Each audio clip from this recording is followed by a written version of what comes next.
Pete is landed in Leadership and Enlightenment, a podcast where the guests are exceptional humans that have faced their fears to crest into their best selves, growing into a way they can help their communities, creating opportunities, and sharing their secrets and their tips that they learned along the way. Without further ado, here we are, my friends. Have a great time today and enjoy Leadership and Enlightenment. Panini Pete, my friend, my new friend. I just met you in Mobile, Alabama. You have an amazing story, brother. And before I let you go in the audience, I just want to share a few of your accomplishments so far. Pete is the owner of a few restaurants, one in Fairhope, Panini Pete's Cafe and Bake Shop, Sunset Point at Fly Creek Marina in Fairhope, Ed's Seafood Shed in Causeway, the Squid Ink, where I met you, amazing in Mobile. And then you'll have to tell us about the last one. I cleaned it all up. We have a Park La Trelure food hall, which is like a trailer park theme. I'm sitting in right now. Squid Ink also here in Mobile. Ed's on the Causeway. We actually shut down. We had a bad fire there. But I have a place called the Waterfront on the Eastern Shore on the bay that's awesome, as well as Sunset Point and Panini Pete. So we have stations, about 8 different brands. Really cool. Brother, I'm going to let you loose and tell your story, but honestly, I want to start back a little bit because where your story starts that I heard was kind of when you're in the middle of your life and career, but I want to start a little bit back when you graduated from high school.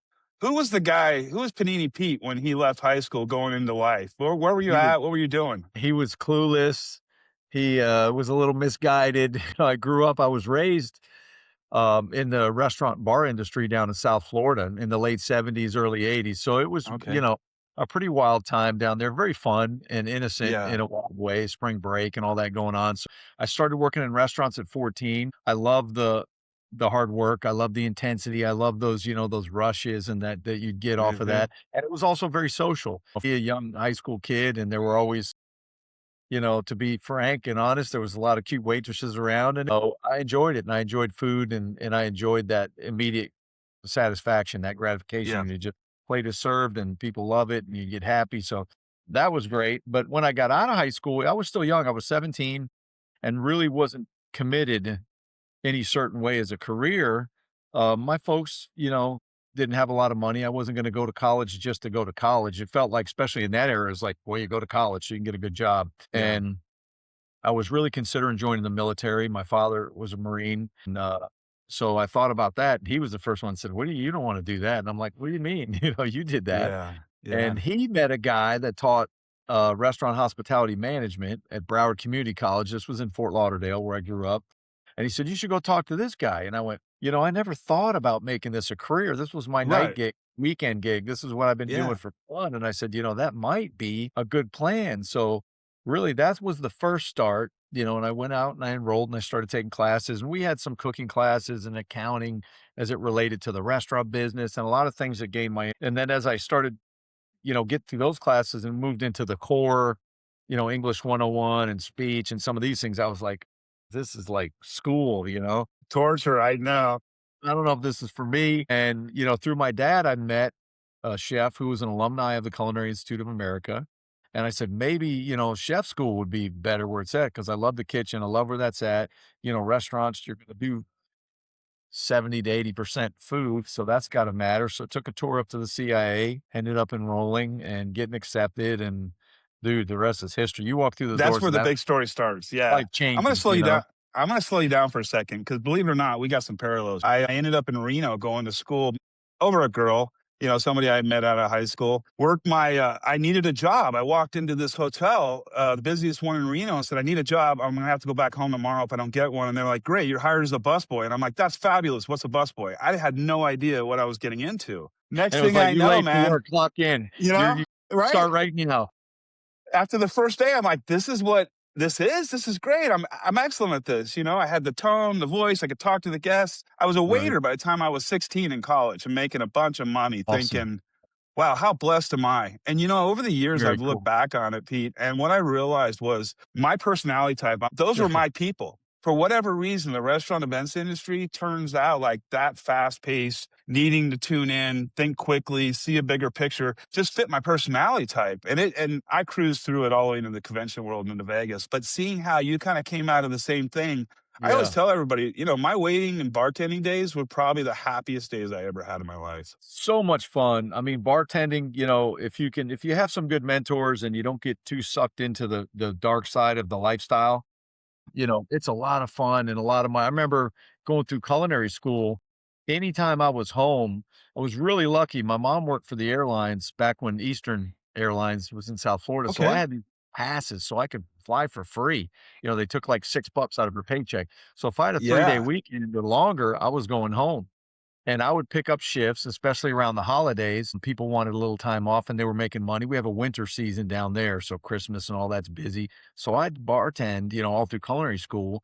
And I would love it because, you got friends coming in, you're having fun, everybody's having fun, you're interacting. This guy's over here from out of town, he's a businessman, and you go, Hmm. hey, hey, ladies, meet so and so over here, and why you Yeah. should buy these ladies a drink. And then they get Yeah. in fun, and you're kind of the Ringling Brothers and Barnum and Bailey show, coordinate all this fun and all this interaction, and you make great money. And something lights you up in this thing. My son's also heading down this path. He's a restaurant manager in Las Vegas at a place called Nomakai over in Venetian. And to watch his sparks like clicking inside of him, where he's like, Dad, he's 31. And he's looking at me like, Dad, I'm actually really good at this. And I'm like, yeah, isn't it neat when you figure out your thing and like what you could really do? Where did it take you after college? Where was your next stop? Well, right out of culinary school, I ended up when I graduated, I was awarded a fellowship. I did my externship down in Boca Raton at the big Pink Palace, the hotel and club, 5-star and resort. Um, had there. And yeah, they had their, it was just this whole little world. So they had their own butcher shop and their own pastry shop and their own banquets. And so you got to rotate through as a roundsman. But I was awarded a fellowship and I worked in 2 of the restaurants at the CIA out front with the D's in the American Bounty and in the Escoffier room. And Mr. Bully, this guy that he was an instructor and maitre d', and he worked in cruise ships his whole life. And he loved them. He was this Serbian guy, Yugoslavian guy, old Mr. Bully. He was just a character, super, super nice guy. He'd invite me over to his house. He'd call his wife, Emma, Pete's coming over tonight. Let's fix a little tomato sandwich. And he had a liquor Awesome. cabinet with all these obscure, chartreuse and different things that I'd be like, I poured more stuff in his plant than I drank. But he kind of got me intrigued on what he talked about. And one day during a job fair, there was a group eating in the Escoffier room that night. They were up there recruiting, and they owned a little company, well, a good sized company called Clipper Cruise Line, which was based out of Intrav Travel out of St. Louis, Missouri. And they had 2 small ships, about 200 feet, 100 passengers. It was really more like luxury yachting. Looked like a Carnival cruise that shrunk. It was a beautiful Yeah. ship. And I ended up taking a job as a hotel service coordinator, ran the hotel department. So I got to see, they did more inland cruising and it was more upscale travel for more travel people that didn't want to go on the big boats with a lot of people and high Yeah. sea. River cruise So we type go stuff. up and down the East Coast.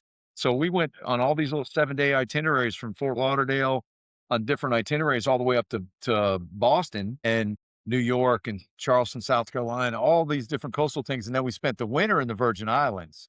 So that Oh, was wow. really cool and a great experience, a Yeah. young guy, and just that was really awesome. Out of these those. We had a luncheon with Pete in Mobile last week, and his story is just so endearing. It pulls you into this world of understanding that when you invest into life, life invests into you. And so I'm extrapolating this as you're telling your story. Like, what was it that set you on that course of generosity? Was this something that you always were like, or was this, examples in front of you that you were learning from in your work career? I think a combination, my parents were great and they were giving and humble and very Mm, social, whether it was through youth sports and just, having events and parties at the house. My mom's side of her family was very, we had family reunions all the time up in Tennessee in the summers and cousins and all. We're all very, very close.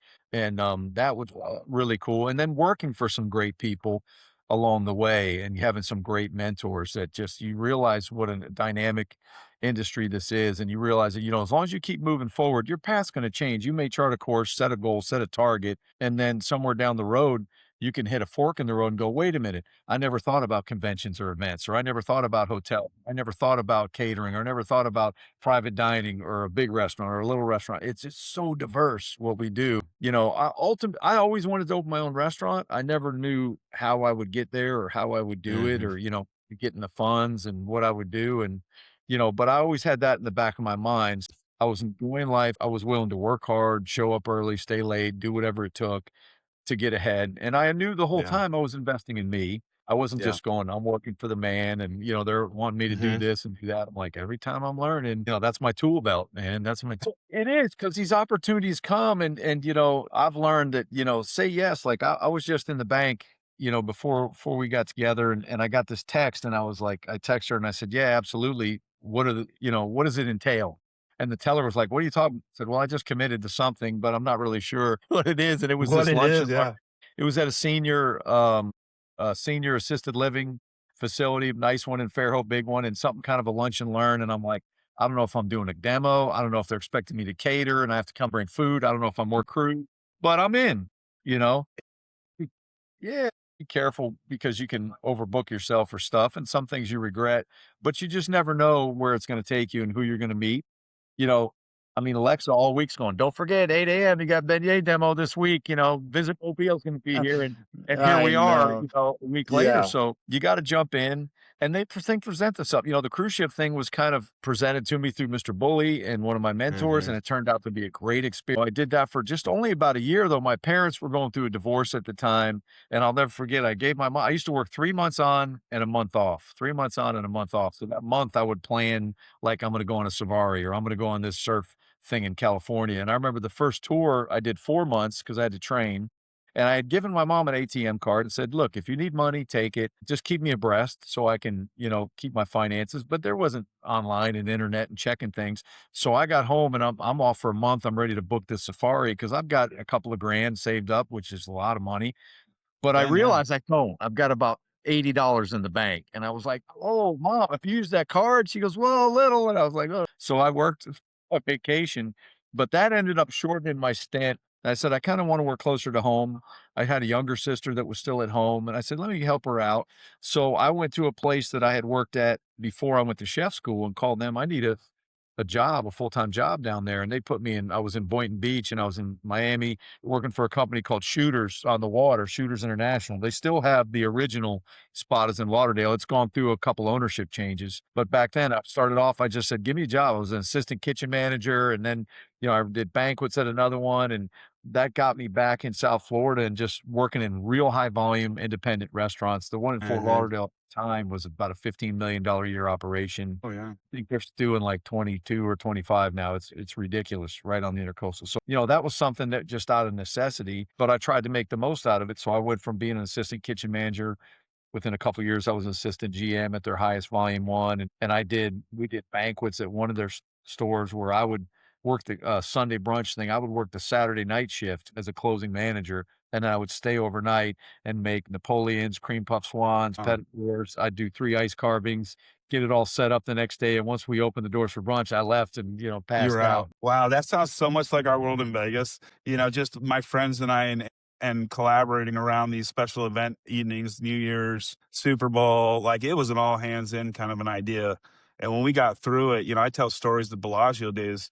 We had to set aside rooms, banquet rooms for our pastry team to plate up 2 weeks ahead of the event just to get it all in place. And then they go through the mise en place at the end and we'd hit it and we could serve 2,500 people within 20 minutes on that course. And the amount of servers and, just I don't think everybody realizes in your world how many factors are going on all at the same time that you're in control. It goes back to the beginning where I said, I think we're built for this. But what really touched me is seeing how you evolved your personality through your restaurants, and then it led you into an amazing opportunity that I want you to describe. I mean, your book puts it out there. If everybody hasn't seen it yet, Spatula of Success. This is an amazing book. Pick it up. I've been digging in on this idea of my own personal life and where the spatula idea can come into play and realize I'm probably dealing with a lot of waste in my life that I'm not seeing. And so you're helping me right now just see that point there. But somebody came into your life, somebody that a lot of people know.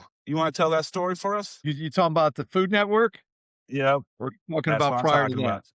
Huh? Either way you want to go. I mean, there's two directions here you can go in. Real quick, just a little tidbit on the origin of the spatula success is I worked for a gentleman named Mike Hurst in South Florida at the 15th Street Fisheries. He was a professor at FIU in hospitality management. He was the president of the National Restaurant Association in the 90s. He was a great mentor and a genius of a guy that, I mean, at the time I was a food runner and expediter and pretty sure I knew as much as he did. I could run that place. At 16, Yep. we all thought we could, but great guy. And he used to always give us Christmas presents. It was the neatest thing is you got a little Christmas bonus. And as a high school kid, you get $20. That's huge. And he'd put it in a coconut shell or he'd put it in a balloon or a conch shell. He always had something fun to do. And I remember that and it stuck with me my whole career. So I'm 16 years old. Later on, I opened Panini Pete's. I'm 42 years old. And I've been a corporate chef. I was the chef at the University of Alabama. I've worked in big places, little places, managers, and never got more than once. Maybe I'd get a turkey for Christmas or a ham sometime, but I never got cash bonuses and I didn't get anything on a regular basis. So I said, I'm going to freaking give my staff a present. So every year, no matter how broke it was, I'd give them a little bit of money and buy them a cool jacket that was logoed or a shirt. Yeah. I'd do little themes like a little coin with I'd get the little gold dollar coins and stock them in there and say, here's some cheese and chocolate. And I'd have some Hershey Kisses and these coins. So one year I give them a spatula and I've got these rubber spatulas with raffia wrap and some money on there. And I give them this little soapbox speech about what I learned at the CIA about, waste and it can make or break you in this industry. And garbage cans are lined with gold and the literal function, like a surgeon has all these different tools and everything has its own specific purpose. And here's this rubber spatula whose main purpose is just to eliminate a measure of waste. And I said, you have these little 9 pans that have aioli in them and, it gets empty and you toss it in the sink and you don't look at, and there's actually enough aioli in there to make 3 more paninis. And you do that 5 times a day and you do that 7 days a week and you do that 365 days a year, 52 weeks a year. And you go, that little bit of unrecognized, undervalued, underappreciated bit of product, if you take the time to dig deep and get that out, it creates abundance over time. Over time, it creates abundance, not just makes a difference, but abundance. Oh, I see from the outside as you're a master manifester. Like when you were young, much like all of us, you had a dream that you had this restaurant vision and you didn't put anything in between A and Z. You just figured, I'm going to get there and I'm not going to worry about that. And the spatula theory Oh, really reinsets that same ideal that if you're just in it to win it and you're moving into your life that way and you realize like investing in yourself is what's going to make that other change, you can see how these analogies really fit into just living your daily life. and that's exactly what the book's about, and when I talked to him about that, and it kind of makes sense, but it's got this specific, analogy. And then I said, now take that purpose, take that analogy, take that practice and incorporate that into your life and your relationships and your career and your finances and your love. And it grows exponentially. And you're going to find yourself doing things you never dreamed possible because walking through that door to walk out on, like I said, the deck of an aircraft carrier that you just cooked, for 2,500 people and you go, how did I get here? And it was 1,000 little decisions to do this, say yes, to be nice to somebody, to call back, to write them a thank you letter, to Yeah. or for I somebody, mean, to give somebody $10 for gas. It's just, they seem insignificant at the time, but like your 1% daily, a year later, you go, wow, how the hell how did I did get that here? happen? I know. This is the part to me that I just think is a miracle when you see it. Like the day that your mentor handed you that gift, that Christmas gift, it pinged you in a way inside where you said to yourself, I'm doing this for somebody one day. And Yeah. everything, all the culmination of your life to get into that restaurant literally was just to pass on that emotional connection that you got from that circumstance to realize like, this is my place. Now they get to feel the way I feel and move that on too. And that reciprocation of life and investing into it. I mean, you got better stories, bigger stories too that we're going to get into. But man, I got to tell you, this part to me is where you're shining. We sit back like now, and it started off, I had this core little crew and we do these fun things. We have these parties. This past Christmas, we held our Christmas party at one of the restaurants, over 200 people there. I had a DJ. Now what I do is I give them all, their present they get. I usually try to give them a good book that's about something unrelated, whether it's Spatula Success or You Rich Dad Poor Dad or things like this, Yeah, great book. the money and how they do it. And then we take the long term. Anybody 3 years or more, I do a raffle and I go to Best Buy and I just buy a bunch of stuff, big screen TVs and, headphones and cool stuff that they probably wouldn't take the time to do themselves a weekend down at a resort on the beach, where if you give them a couple $100, they're gonna spend it on something practical sometimes, or they Yeah. gotta pay bills. So once in a while, you like to say for these extra ones that have been here a long time, we're gonna give them a prize. And that's been great. And to sit here, even my father-in-law, who helped me put together the first one, getting in there pounding nails, and he's like, "Can you believe this shit?" It's like, look at all Love these it, man. people, man. I Look at all love these it. people out and start, and you're like, "Damn," you know? It is, and you're just part of a cog in a wheel now. You realize, like, Yeah. my job isn't to control everything, it's just to be the best I can be at what you do. And that led you into the Food Network, my friend. Man, so Panini Pete's opens up. I had this vision. My mom was in a position, I was trying to do my own thing, and she said, "I can lend you like $20,000." I wouldn't advise to open any business with 20 grand. But at the time, I said, money's the only thing holding me back, and I need to do it. I need to the proverbial crapper get off the pot, because my friends are probably tired of hearing me saying I'm going to do my own place one day, because I'm kind of starting to get tired of hearing me saying it. So I'm going to do it. So I damn the torpedoes, full steam ahead. I open the panini shop. I study the market.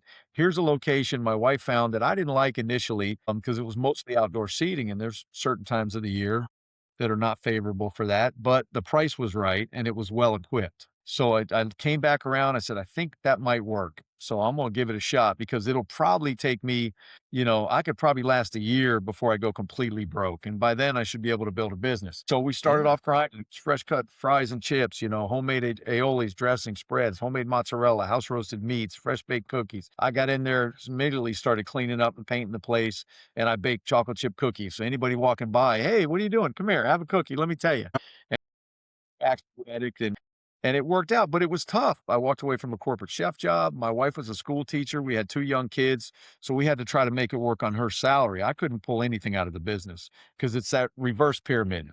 All the bills got to get paid, the rent's got to get paid, electric's got to get paid, your purveyors, your staff, and if there's anything left on the bottom, which was usually a freaking salami and cheese sandwich, was about what I.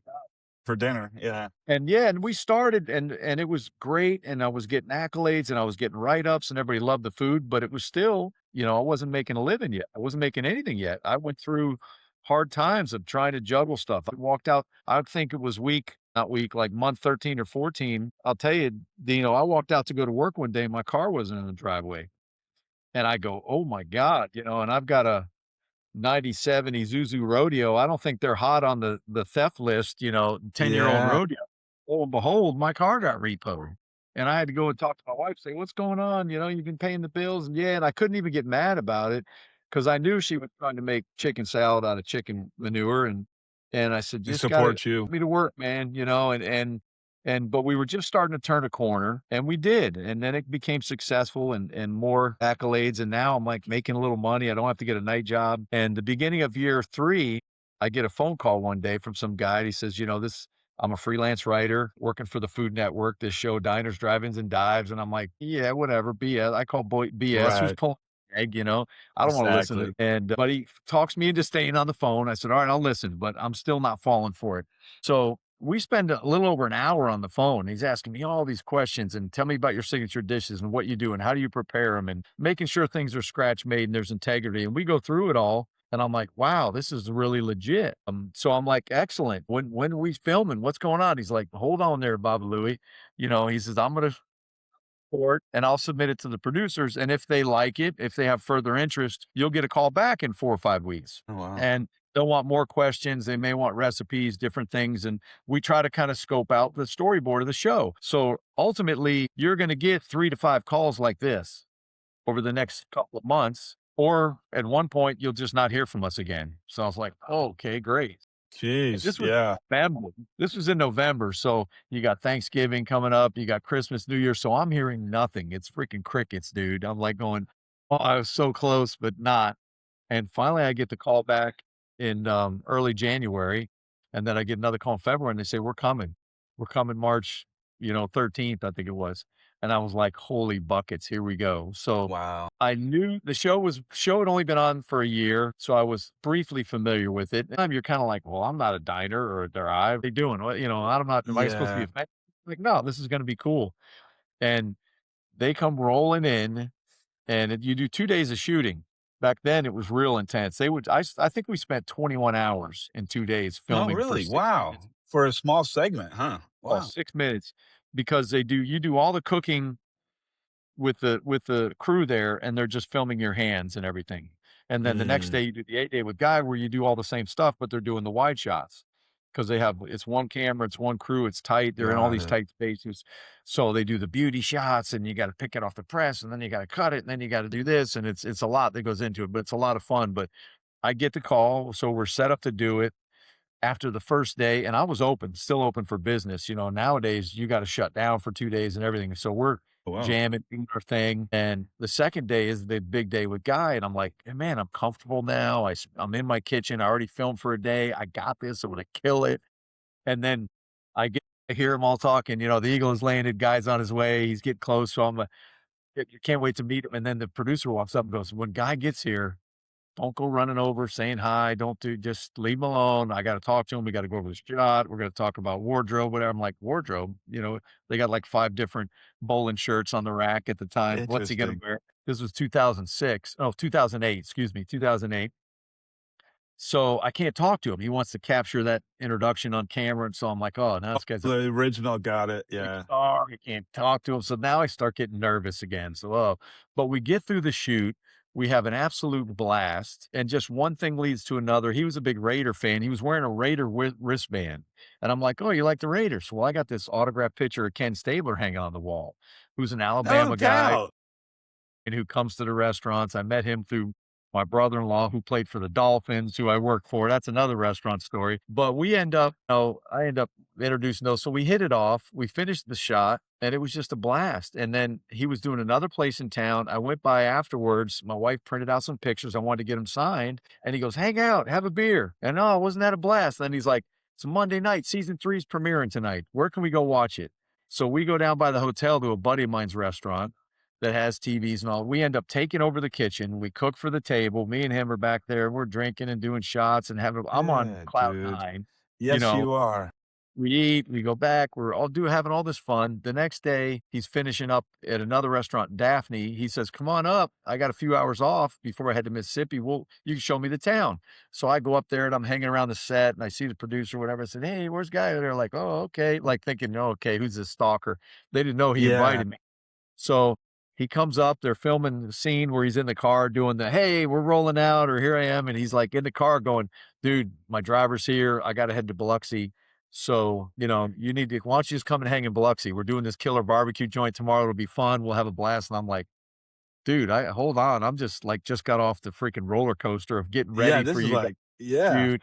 I don't know. Let me check with my wife." He's like, "Dude, here's a guy sitting in the freaking 68 Camaro." And he's like, "Dude, you better man up." Yeah, you're gonna go with me. You didn't I know. said, I "All wasn't right, we're going to asking you. Biloxi." So we go to I Biloxi wasn't and we just hit asking. it off. And Guy was like that. We hit it off and, I remember having dinner at a place that night with him and the crew, and half the crew did my show. They roll in with 2 crews, so they divide and conquer. The other crew was like, "What are you doing here? Didn't you have a place in Alabama? Do you have a place here?" Yeah. And one of the other guys chimes up, "No, Guy invited him to come hang with us." And she's like, "Well, don't you feel special?" And I was like, "Hell yeah." Yeah, But man. he's on the phone with the Food Network the whole time, kinda distracted, and he gets off and he comes over and he's like, "Guys, I just wanna thank you for all the hard work. I just got off with the network, the ratings are doing great."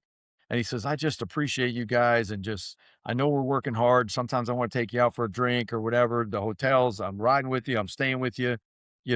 Make sure you thank the producers and the writers whenever you talk to them in the office, and I'm thanking you." He's like, "I'm the hood ornament here. I'm not, you guys are the engine and they're the body and this and that." He goes, "I'm doing all I can."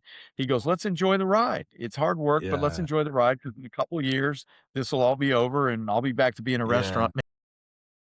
It's completely far from the truth. In a couple of years, he's going to own the network practically. But that's how it started. But that was the moment I looked at him and I said, "Wow, there's a lot more to him than spiky hair and jewelry." And I found out he was like, I think he was president of the California Restaurant Association. He knew a lot Mhm. about wine. He'd been in business his whole life. Yeah. UNLV graduate. He lived in France. And so Yeah. what turns out with guys, if he likes your energy and you bring value, he's gonna test you. He's gonna invite you on the ride. He's gonna pressure you to be involved in some things. And if you step up and do it, if you dig deep, if you recognize these little Mhm. opportunities, it can pay huge dividends. And he started inviting me to stuff. And at that time, 3 years into it, I'm not making a lot of money. I just started making a little bit, but I'd sit down with the wife and go, "Hey, Atlantic City Food and Wine, I got the call." So I knew I needed to book a flight. I'd probably have a hotel room, some certain accommodations. I'd go and help him with his gigs. There'd be a few other guys there. If we're going to go out and eat or drink, a lot of times he's getting comp, but I needed to have some $100 bills in my pocket Yeah. to take care of the staff. I didn't want him reaching in his pocket. So we'd have to have a conversation going, all right, this is going to be an investment, but I just Yeah. had a blast when I got to show I up can and I got feel to meet that. people. Guy and I, 25 Food Network shows later, 2 road shows where we had buses Wow. where we did live shows all over the country, like 50 shows, birthday parties, everything. He's changed my life so dramatically. That show changes your life so dramatically that it's just been You know, such a fun ride.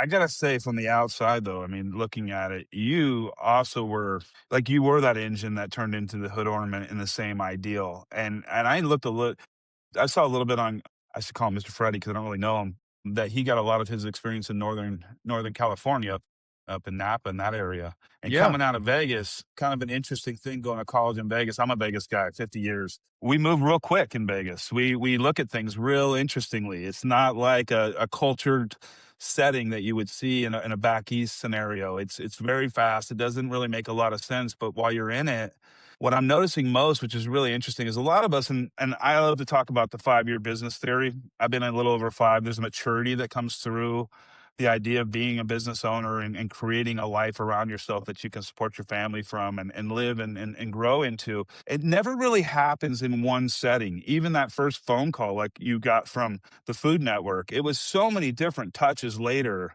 that you start to see it come together for you. And then when you had to make it happen, you had to start to do merch. You have to start to Yeah. create this brand around yourself. And I'm Right. sure along the way, you had a lot of imposter syndrome going on. How did you get through that? What were the things that you would say to yourself? Like, 100% how do I because deserve to be here? yeah, 100% because I look at one is first I looked at what Guy was doing. And I said, he won a show. And, I compare it to like American Idol or X Factor. You go, and Hmm. there's people there that win that do this, and there's some that do this, and there's some third place that do this. How do I take my little 15 minutes of fame here and try to parlay it into more opportunities? Now, ultimately, the great thing about that is I have a business. This show can bring more butts in seats. It can help enhance what I do. Um, if you can expand it. But right away, it was really weird because all these people coming in going, "Oh my god, can I get your picture? Can I do this?" and whatever, and I'm thinking, "I'm not Guy. I'm just me. I'm just Panini Pete, I'm just this dude. Why do you want my picture?" I was very uncomfortable with it, but you realize that, hey, one is they just saw you on the Food Network. That's a big deal, and you're probably as close as they're gonna get to Guy sometimes, so it's like you realize that, yeah, you kinda develop your own little brand, but between that and doing more shows and, I can remember seeing people and they're like, "Oh my god, I saw you on the Food Network, man. It was so great." And I'm like, "Come back at 3:30 and you can watch me take out the trash and scrub the floors." You stayed humble way. Yeah, you stay humble because that was reality. I had one restaurant when he came. All we can do is the best we can do. And if we're in that imposter syndrome or life's getting bigger than you think you are, realize to somebody else, you're a guiding light. You're an inspiration to them. And it's okay to hold that within yourself. But one of the things, Pete, before we get off this podcast that I have to bring up, because it was the part that really pulled me in, was your relationship with the sheriff, Johnny. Yes. This is an Talk about element staying of humble. I think that's a part of the reason why and so you can't invest into this as a person and expect it. But when you're in life doing the things that you do, and I'll let you share with the audience about the sheriff, reciprocally, the life just starts to build around you. That's that light. And I can't describe to everybody what it is or what it means, but this story that you're going to tell shows that you understand what that means. Yeah, I learned early on, if you want the community to support you, you have to support the community. And it took time, but I learned pretty early on because when you have a business owner, I opened that door and it seemed like day one, somebody was there for a donation. We have this club thing, we're doing this raffle, we're doing this taste of the town. They want you in on everything and to bring the food. And they're like, we're going to do this big fundraiser and we're going to charge everybody $150 to come there. And you and 10 other chefs are going to do all the food for free because it's going to be great advertising for you. And we won't have to pay for any. There's all these little things and they Yeah. wear you out. But then you learn early on, you're going, I can't say yes to everything, but I want them all here to eat. So I do need to get out there and give. It's just, it wasn't about, is it going to be great advertising? Because it's usually not. They're having fun, they're drinking, they don't know who's there half the time, but but it is giving to the community. So, my wife was a special ed teacher as well. My daughter was born with a fused suture in her head where it was this condition called cranial synostosis. So she had to go undergo this skull surgery that was crazy and it's very traumatic. And, but it was just a bone issue. But the craniofacial surgeon had this whole practice, and a lot of his patients also had a lot of syndromes and stuff involved with their issues. Fortunately, my daughter didn't, but we were around this community seeing people that are going, and I was teaching my kids, like, that young man in the wheelchair, he didn't ask for that. He's the same as you and me. He just got a different lot in life. So you can't hold it against somebody. You can't you that could be either one of us, and it could be one of us tomorrow. So always was pretty giving. And when I opened Pete's, it was great. Well, there was this little guy hanging around from the neighborhood. His name was Johnny. And one of my grill cooks, my first hire grill cook, worked for this place previously when it was called the Blues Cafe. He kind of came with the lease. I redid the place, whatever. And he's like, hey, I used to work here As a before. built-in employee. He knew the ropes. He knew the community. He goes, that's Johnny. We call him the sheriff. I go, all right. But he's a little special ed kid. He was about 15 years old, long, dirty nails and green teeth and a dirty neck and scraggly whiskers and greasy hair. And I was like, oh, Lord. And my sister would give him sodas. And I said, don't keep feeding that stray dog. He's never going to leave, man. And fortunately, he didn't. So we kind of adopted him and just treated him well. And he'd come around and tell us little stories. Yeah, I'm looking out for things, and we'd get busy and he'd disappear. And one day, for some reason, it was during Christmas break, he decided to stick around and help the girls out during lunch. And he kind of helped bust some tables and stuff. And they gave him a bunch of money. And he's like, oh, I'm going to come and work every day. He comes in the next day and I said, what are you going to do with that money? Are you saving it? He says, well, my dad, needed some beer and he needed some cigarettes. And he got the money. I'm like, okay. I said, keep a little separate for you. And, he's having fun. He's still, he's maybe 16, 17. His dad calls me a couple days later and says, hey, this is George Stewart. I says, hey, Mr. Stewart. He said, I want to meet the man my son's working for. I said, well, absolutely. Get your butt over here. Let me buy you lunch. I'd love to meet you. He goes, well, I ain't got no damn legs. I said, My God. so he was a Vietnam vet, did 5 tours in Vietnam. He lost his legs later in life. I think, the result of maybe Agent Orange exposure or something. So I said, I'll come over and see you. So I go a couple blocks over to this kind of rundown house, and there's George in his bed, and the house is in rough shape. His wife, Brenda, Johnny's mom, had some pretty severe developmental disabilities as well. And I'd seen her around town before I knew the connection. And I was talking to him, and all of a sudden I got this real dose of reality where I was like, on one side, we're really trying to help Johnny. I bought him a little kit, I taught him how to shave, and I'm trying to remind him, some people in the neighborhood would be like, hey, Johnny's over here delivering food. Yeah, you might want to talk to him about a shower or something. Yeah. He's getting a little right. But it really changed our engagement from the whole staff. And his dad was just he was an interesting guy, but he was very hard. So fast forward, Johnny's part of the crew, man. And we end up doing a prom dinner for him. He gets a little girlfriend and he's like, well, I'm going to prom. So I help him out. I got my brother-in-law has this beautiful Pontiac with chrome and white wall tires. We're going to use the car. So I want to eat at Panini Pete's. I said, Johnny, we're not even open at night, but I want to eat here. I go, oh, okay. What are you going to have? And he wants spaghetti. And I go, spaghetti could be a little messy. You're going to be in a tux. He's going to be in a drip. But we love spaghetti. So spaghetti it is. We do this whole dinner. Now, the young lady that was with him that was also in special ed, she had some other siblings and parents. Her mom called me just falling over herself about how blown away she was by this whole thing. And I'm That's like, so this is cool. just what we do. And it Yeah. changed, I said, man, this is something without a lot of money, without a lot of time that restaurateurs and chefs can do and give a foretop for these special ed kids and feed them. And then maybe you could get a car club. Maybe you could get a hairstyle, maybe you can get a tux company. Started thinking about ways to do stuff. Johnny became a fixture. As soon as he graduated from high school, at 21, they let him walk with the class and graduate him, and I put him on the payroll, and he's been there ever since. He does the specials. Wow. I just reposted one of his old videos. He would go around on Facebook with his phone with a click picture of the special board, and he would tell all the businesses the specials. Well, this one crazy guy, Mike Lyons, started videoing it, and he would play the bongos like spoken word, Johnny and the specials, and it just went That's like, so didn't go viral, awesome, but dude. it kind of went viral. Yeah. Having fun with it. So I said, all right, Johnny, we're going to mess with Mike because he's a character. So I said, we're going to do the specials to the tune of a song. So you're going to just Cool. pull out, what do you like? So I start off and Vanilla Ice first, and he's getting over there. Stop, collaborate, and listen. Here's a burger with the new rendition, whatever. And he's doing all, and he's having fun, but it's Yeah, Johnny's cadence, his it's his tonality, it's his his world. pronunciation. So it was so classic. So they That's even did awesome. like a concert poster, and we do, what do you want to do? Bruce Springsteen, Johnny Cash, Jimmy Buffett, whatever. All these different songs we do. So we had a lot of fun. It blew up.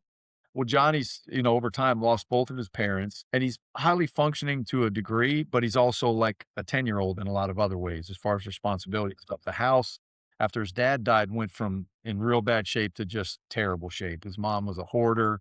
They weren't clean. Not only was it rotting and moldy and just funky, it was really, really rough. So after she passed away, we had one of his teachers said, can we do something? Do you think we can build him a house? Since then, by this time, I've got a foundation now called the PR Foundation. So it's Pete and Robert, one of my buddies from the CIA, who I've stayed friends with forever, who's a business partner. And he knew what I was doing with Johnny. We started doing a race up at the CIA called Run for Your Knives. He's a big runner, and we did the scholarship run where students would come and participate. The winners would win knife kits, but everybody that participated got their name in a hat, and we'd give away scholarships. It went right to their student account. And Awesome. we had 15 runners and gave away about $800. And now it's 300 or 400 runners, and we give away about 80 grand. So it evolved, and we Wow. learned to do that. So keep fast forwarding. I go on grocery games several times, done about 9 grocery games. So Love I that think it was show. the third time I actually won. So I So took that fun. money and we created a foundation, the PR Foundation. So I have that. We work with adults with developmental disabilities, veterans, and no-kill shelters. And we just do small events in our communities and raise money for whatever people need. So his teacher wants to do a house. Said, yeah, we can do it. I got a foundation. It'll be easy, I thought.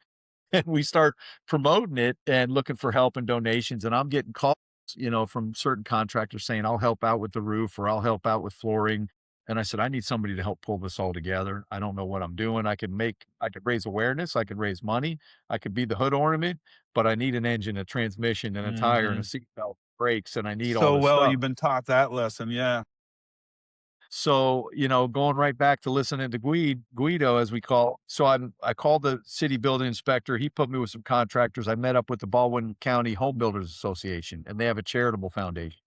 And I pitched them on the idea. I pitched them on what we were doing, the whole deal, and they said, we're in. So I said, you're going to handle permitting, construction, the whole deal. I'm going to put you in touch with these people that are willing to donate product and labor and, send me the bills, and we'll just start raising money and celebrity chef dinners. And we had donations, and we built a freaking house for this guy in That's downtown Fayetteville. incredible. It's a Woo, I get beautiful the shivers just hearing huge, about this story. and he's married now. He reconnected with a little sweetheart from his kindergarten days, and My he started talking about, well, I think we're gonna get married. And I was like, no, you ain't gonna get married. But then I thought about it, and I go, he damn right he should get married. Everybody should have love, and there's a way to make this work, and there's a way to make this win. And there was some tough conversations. I don't want to get in details about procedures that maybe were done to prevent things. get it. Yeah. You know what? He got married, and how we had the wedding was the best, dude. So I got him a limo, we did the whole spiel. We had the party at Panini Pete's, spaghetti, of course. Even though this was not the Sweet. same girl, it's still No, spaghetti. but I feel you. Take him down to a big resort hotel. I said, we got the honeymoon suite for you. We go down there. My wife and I stay in another room just to be down there, chaperone, so to speak. And I get a call at like 11:30 at night. And he says, Pete, Crystal left her to-go spaghetti in your car. And I said, oh, man, that's a bummer. I said, don't worry about it. I'll throw it out tomorrow. We don't want to get funky. Oh, no, no, no. She's really hungry. So You had to go out to your I said, car? oh, okay. I said, well, you want to meet me down at the valet? And he goes, no, no, just bring it to the room. I says, okay, of course. Oh, So, but dude. anyway, the community's great and bringing people together. Yeah, We had this beautiful house that we built several years ago. You go by during the holidays and they got the inflatables out in the yard for Christmas and this. right. And, my wife and I took them to Disney World a year and a half ago. They'd never been, they're in their 30s now. It was the Wow. most joyful trip I ever went on. Oh, it was unbelievable. And it's all these crazy things that you never know are going to happen in life. But to be able to build a house, The thing that I learned most is if you want Want to find a way to invest yourself into your life, like we've been talking about, you can't just go and pour soup for someone. You actually have to sit down and have lunch with them. And that's what you're showing in this example is like we can do things in our life that we feel put band-aids on things, send money places, but to actually dig in and create life around yourself like that, man, truly an inspiration. And I want to raise my hand. If anybody out there hears this and says we want to find a way to expand your efforts, even into the idea of maybe helping special ed students that are going to prom with, resource, I would love to be a part of something like that down the road. It really Absolutely. does warm that idea that you can invest yourself into it. And the other thing too, and this is the idea of the gradual conversation of our story. I know from my experience, and I'm sure you're going to recognize this too, that when you were younger, coming out of high school and those first cruise jobs and working at the big resort at Boca Raton, you didn't realize you were going to be where you're at now. But by the fact that you invested yourself in each one of those steps, it opened up more space in your life. And when you opened your restaurants, I'm sure you never imagined another expansion or helping the sheriff necessarily. But when you're allowing that to happen along the way too, something interestingly happens for anybody out there hearing this. Invest into what you're hearing that calling in your ear. Because once you accomplish that, space opens up outside of that. I had this weird calling to write a book 2 years ago about some of the experiences in my life. And once I got it on paper, funny enough, I just had all this extra space afterwards to invest in this other thing. And so if you're feeling out there like you're stuck, I never will have the time. Realize like the things that are probably holding you up are those original goals that you just haven't settled into yet, and that you really need to settle into that because those will grow you to those next steps. And then you're in a lifestyle or a quality of life like yours, Pete, which to me, man, you've given a master class to sharing your stories today. And I so appreciate Well, your I'll tell you, time. yeah, one last little thing too, Dino, you're Please. saying what you're talking about there is a lot of these goals and aspirations and dreams, you gotta be able to surround yourself with talent to get out of your comfort zone, know what you're great at and know what you're not. One thing I haven't talked about yet that I'd be remiss if I didn't is after when I got ready to open our third location, Sunset Point, all of a sudden I had this opportunity. I had a restaurant and it was 6 years. And I said, I want to do another one. And then 2 years later, this other opportunity fell in my lap, this beautiful location. I said, man, I'm going to build a little restaurant company. Well, I went back and I called a good friend of mine, Nick DeMario, who's a business partner of mine now. And I had worked with him in the 90s. I hired him as an assistant manager for this company when I was working for Baumhauer's Wings in the state of Alabama. And he was a stud and he was just a hardworking young guy that just grind, grind, grind. And after I left Bob, after about 10 years, a couple different stints, he ran the company for a lot of years as Bob's VP of operations. And I recognized one, he was a really good developer of talent and really good at recognizing people's potential.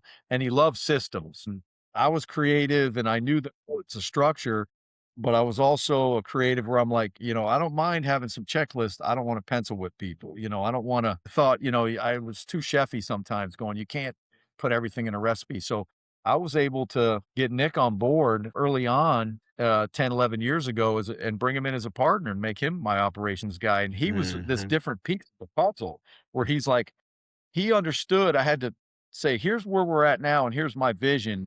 I'm not trying to make us what you're coming from, but we need some of that structure. We need that system and we need that discipline. And we're going to need to be able to develop people to grow.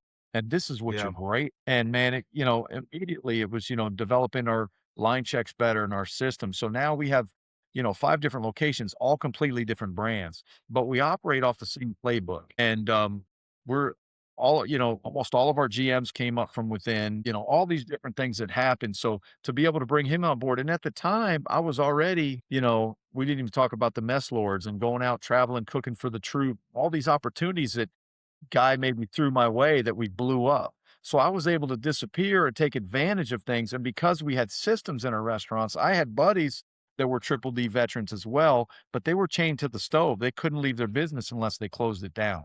They were stuck Got there it. because they're like a recipe. I got it right here. Nobody makes it as good as me. Hmm. You have to learn how to develop people, develop talent, have systems that help you out so you can plug people into these systems. And that gave me the ability to say yes to all kinds of opportunity. With Guy, with the Food Network, with other chefs, and doing events in Vegas and doing events in other areas. So, that wasn't my strong point, but I knew I could build a brand and I knew I could grow this. And I was like, hey, and I'm willing to share. I don't need to say, hey, come and work for me. I was like, come and work with me, and he's been the key in our success of the growth of what we're doing to make it easier and also give these younger people opportunity to say, we're going to put you in a succession plan and we're going to develop you. So that's another big part of the success. Like, but big, yeah, wisdom in all doubts. I mean, the idea is that if you can't live within the life that you're in now and enjoy it, you're never going to get to a place that you will. You're never going to make enough money. You're never going to have more time. So it starts at this place. Be practical about what we're doing. It's not a big, I think some people get romantic when it comes to business and they lose their practicality and the reasoning behind why they're doing what they're doing. But your experiences today that you shared, my friend, absolutely, hands down, masterclass in itself. Let everybody know how they can get a hold of you. Where Great do you stuff. usually reside? On Instagram, you can hit me up, Chef Panini Pete, Panini Pete on Facebook. I have a TikTok account, Panini Pete. I don't know what goes on there, but hit me up on any of the social medias. We have the PR Foundation .org, which is a great .net, and great organization that we do charity work for, and just a lot of fun stuff. We're always up to know. 20-year anniversary of Panini Pete's is this weekend. Speaking about all this, Incredible. 20 I years. love It's that. been 20 freaking years. Congratulations, brother. Been a lot happened Worth in those every, 2 decades, my man. oh, Pleasure meeting you and pleasure hanging out, man. yeah, We'll stay brother, in touch, for my sure. man. Absolutely. Ciao. Hey, Well, there we go. Another amazing example of the universe working in its magnificent way today. Appreciate you showing up and look forward to seeing you again at Leadership and Enlightenment.